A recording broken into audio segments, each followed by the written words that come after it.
So I had a customer with a 2006 Ram Hemi, brought me this EGR valve. It was a brand new Dorman EGR valve that they ordered online because it was a lot cheaper. Another shop diagnosed it in the first place, said you need an EGR valve. It had a P0406 code, and it was running rough. So placed the EGR, it goes fine. That was like a few months ago.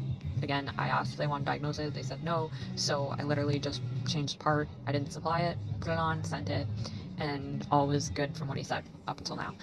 Then he messaged me this morning, said that it was running like crap again and it had a P0406 come back. So this time we both agreed that I should like further look at it and do a diagnosis of it and see what was going on.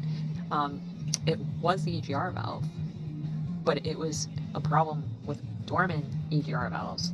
And mind you, before I go on about this, let me say like Dorman's normally my go-to for parts. Like if there's a Dorman option, I would usually pick that.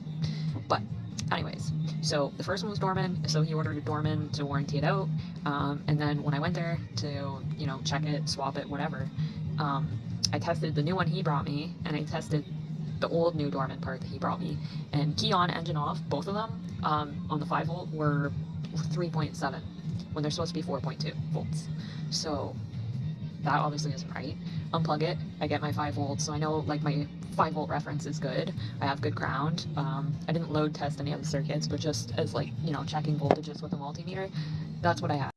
And when I used the scanner and commanded the EGR valve to 50%, instead of the 2.2 volts that it was supposed to have, it was like 1.58. And maybe they're both affected the same way, but both Dorman parts were testing the same exact way. Mind you, these are brand new parts. Like, I'm definitely questioning myself at this point, but I mean, like, I have the numbers. So then after coming up with different ideas of how to approach it, I decide I'm just going to get obviously much more expensive EGR valve from my supplier, and we're going to see what happens when I plug that one in, if it brings down the 5 volt or not. So we plugged the new EGR valve in, and we had 4.2 volts, which is what you're supposed to have, key on, engine off. And at 50%, we had 2.2 volts, like you're supposed to have, so literally bang on.